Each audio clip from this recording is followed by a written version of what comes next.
Hey guys, Zuzunatural here. Welcome back to my channel.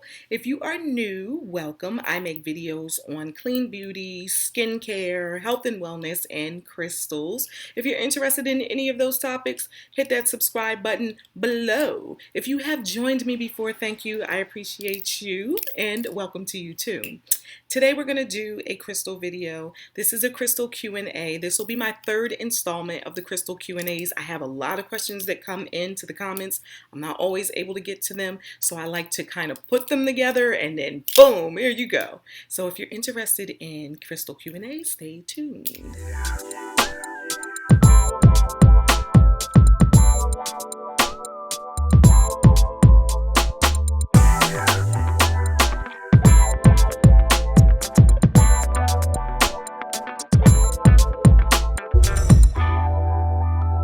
Okay, I have a list because there's no way I'm going to remember all of these questions, and I'm going to answer a few of them.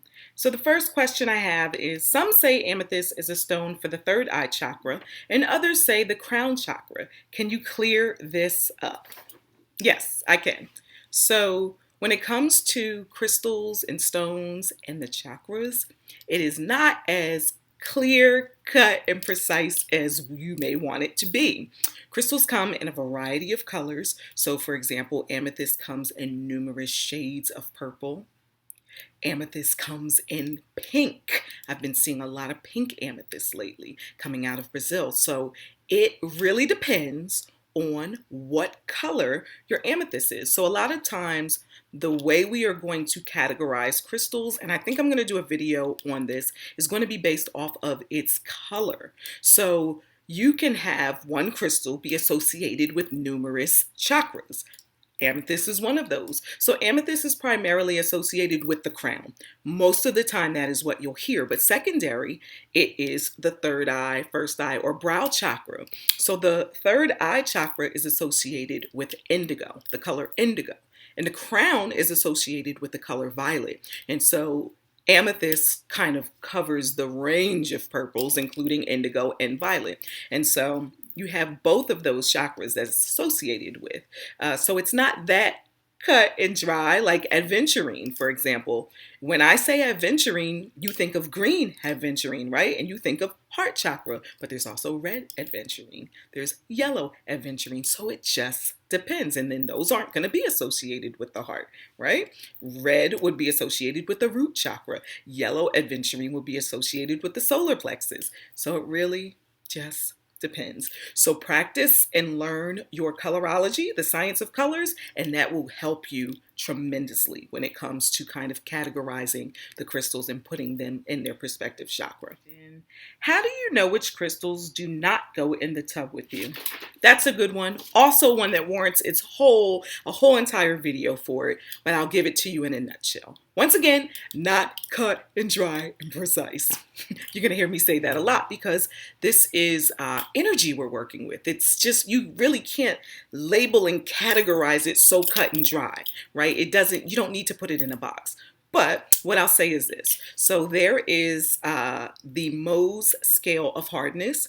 And what that is it is a scale of 1 to 10 that gives you the hardness of a mineral. And so 10 being the hardest, which is a diamond, and 1 being the softest. And for 1, we have like talc.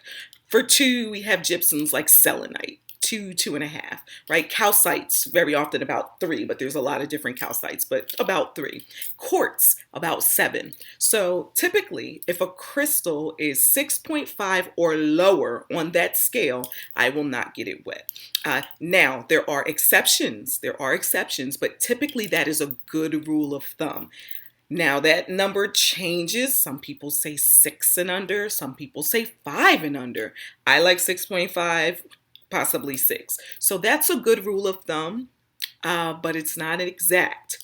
Also, crystals that end in ite, selenite, malachite, right? Those type of crystals typically should not be wet. So you're typically, I'll say typically in general, a lot, okay? Because I don't want to make it so this is it. This is the way it is, because that's just not the way it is. So yeah, if it ends in an ite, typically, in general, you should not get it wet. And so kind of use both of those together, and it'll help you a lot. So for crystals that I know you can get wet, quartz crystals. There is like an exception. I believe tangerine quartz is one that's an exception. I think it has iron. Do not quote me on that, but I think that tangerine color comes from iron, and that can fade if you get that wet over time. Jaspers, you can typically get those wet. Agates, right? And those are some of the larger groupings of crystals that you find in the crystal world. So there are ones that you'll just know, yes, I can get this wet. I can put this in the tub with me. Quartz crystals, so your rose quartz, your amethyst, your clear quartz. Yeah, pop those in the tub with you. Get them wet, wash them, cleanse them, all of that. But that's a typical rule of thumb that I just gave you. And so it's a good start and a good guide. I am a Pisces. Is it fine to wear an aventurine for career growth and wealth? I always want to say adventurine. There's no D there, aventurine. But my mouth wants to say adventurine, so sometimes it pops out. Aventurine. So with aventurine, anyone can benefit from aventurine. So with crystals, it really just depends on what you gravitate towards, what is vibing with you. So I would say that test out aventurine. Go ahead. It's a wonderful crystal for what you're looking for, and go ahead and see if that's something that speaks to you. Typically, aventurine is associated with Taurus and Libra, maybe one other. So it's not associated with Pisces, but that's fine. It's okay. Jade, however, is associated with Pisces and has some of the same qualities and properties of aventurine. So maybe you might want to try jade. With crystals, you always want to just see what works for you. Just because it has those properties does not mean that it's something that's going to work with you and your energy. And perhaps there's a crystal that might work better. So play with it. But there should be no harm done with aventurine. Go for it. I love aventurine. It's not a crystal associated with my sun sign, which is Scorpio, and I love it. I get down with aventurine all the time. I have a little less than 20 crystals. What happens if I keep them all in one room? I feel like I'm going to be overwhelmed, or the energies might clash. You might. They might. So this is another one of those questions that does not have a cut and dry answer. It really just depends. I have way more than 20 crystals in a room, and they don't overwhelm me. The energies don't clash. However, I like to pick crystals that go with the mood that I'm trying to set in a room. So for example, my bedroom, I want peace and tranquility. I want to relax, right? I want it to be a very loving environment. So I'm going to go with rose quartz, and I'm going to go with lepidolite. I'm going to go with clear quartz. Those are the crystals that I'm going to want to have in the room with me. Sometimes maybe a little fluorite. And all of those crystals work well with one another, and they work well with me, and they kind of complement each other. Did I say clear quartz? You throw that in there to amplify that energy. And so I have way more than 20 crystals in a room, but I do pick themes. I make sure that the crystals are compatible with what energy I'm trying to bring forth in the room, because that's very important. You just don't just start throwing crystals in the room. Make sure that it has, you have to help them do their work. And so make sure that is what you're looking for. Don't just go buying crystal and say pump them all into the room, because they might clash. The energies might be energetic and low and peaceful and high vibe, right? For example, if you have some of the high energy crystals in the room. So I'll give you an example though. Amethyst, they say, is excellent for the bedroom. Sleeping with it for a restful, peaceful sleep. I don't find that to be the case for me. Amethyst gives me I sleep, but it is just so uneasy. It's so active. The sleep is so active. So it has my higher chakras just going, and I don't have a restful or peaceful sleep. So I keep it out of the room. And that's why I tell a lot of people, make sure you test them out for yourself, because just because a book says this, or I say it, or online says it, does not mean that's going to be the case for you. We are all individuals. We are all unique. We're vibrating on our own frequency. So it really just depends. Test it out. out. Start with one, start with another. What kind of vibe are you going for? Do these have a similar vibe? Do they even Are they even in line with what you're trying to go for a room? So for example, in my living room, I want to have something that's protection, right? I want to have something that's clearing and cleansing. So we've got black tourmaline, we've got selenite. Also, I want to have something that's for like open communication, to have dialogue. So I'll go with maybe lapis or sodalite, turquoise, to have that kind of flowing. And all of these work well with one another. But there are way more than 20 crystals in there, way more. I get this question a lot, and I think I've answered it before, but I get it so often. I'm like, I have to address it again. And I get it. It's a good question. Do I need direct moonlight to charge my crystals under a full moon? No. You don't need direct moonlight to charge your crystals under a full moon. You don't need direct moonlight. They don't need to be in the window or windowsill. They don't even need to be outside. The energy from the full moon will charge your crystals. However, what I will say is I personally like to put them outside on the earth.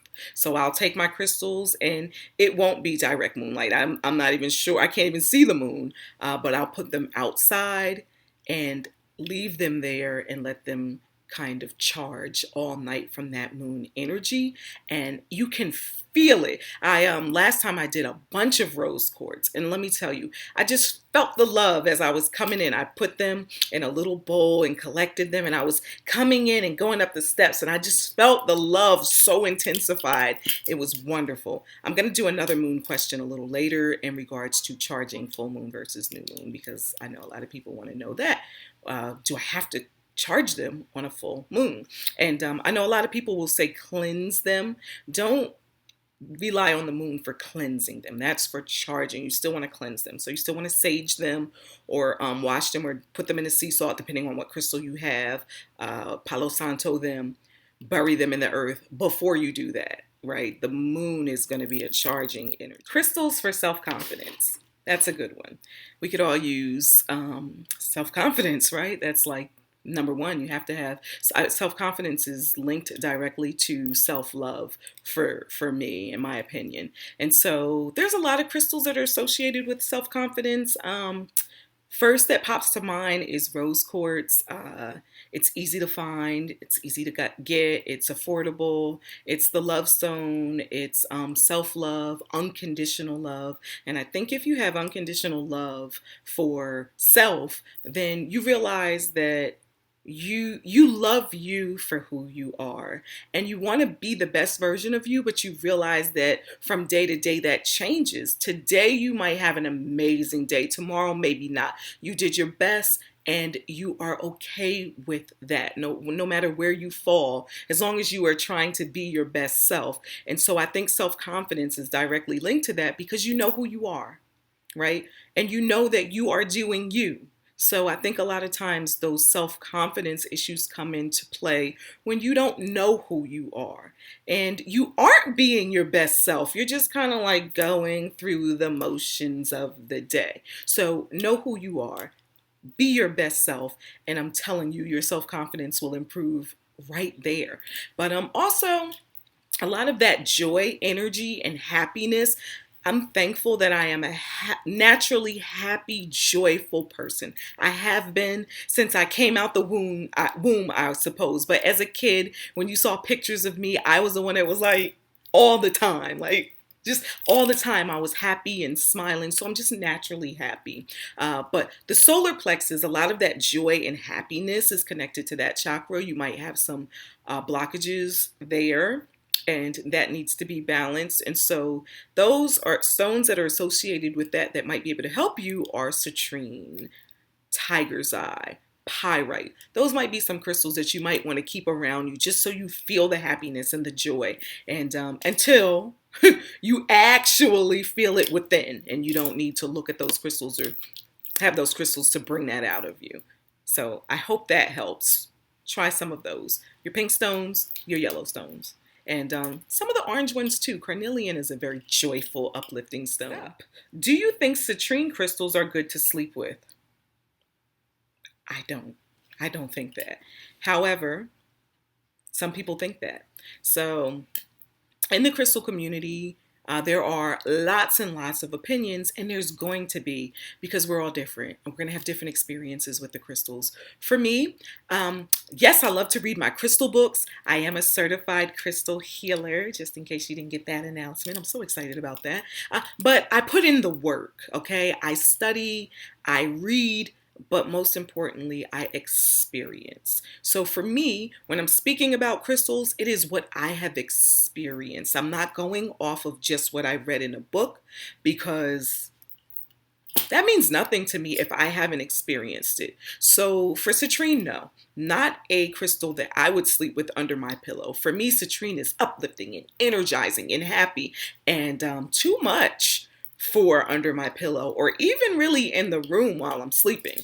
Now, keep in mind, most citrine that's on the market is just heat treated amethyst, so it's not true citrine. Because it's heat treated amethyst, though, doesn't mean it won't have a different vibration. The color changes. If the color changes, there's a different vibration. That's that. Might not be the true citrine vibration, but it's not that amethyst vibration anymore, because it's no longer that. It has changed. So I know there's a lot of up and down in regards to that. But if it's true citrine, I say no. Absolutely not. But test it out. Put it under your pillow. See how it goes. You might have a lovely sleep with it. Crystals that I recommend for sleeping that work very well for me, and I have tested all of these out for years, are lepidolite. Lepidolite is wonderful. You don't need a big piece though, because if you have bigger pieces of lepidolite and you start doing crystal combinations with the lepidolite, particularly with other crystals that are associated with the higher chakras, you're going to have something else happen, which you may not be looking for. But lepidolite, a small piece of lepidolite, rose quartz, clear quartz, selenite, beautiful to sleep with, black tourmaline, sleep with that under my pillow. Those are crystals that I would slip under the pillow. Personally, those are the ones that I do slip under my pillow. But you know what? I test all crystals out. When I get a new crystal, I say, I'm going to sleep with you tonight. Right? I'm gonna sleep with you. And I pop it under there and I make my little mental notes. Sometimes I jot down notes and I'm like, whoa, we won't be doing that again. Or maybe I do. I say, let's try it again and see 2 times, 3 times, because I'm a scientist. That's what I am. I like to research. So I'll go ahead, and in my former life, before I started working for myself, I was a research scientist. I have a master's degree in biological anthropology, so I am very scientific in my approach. I want to test it. I want to test it.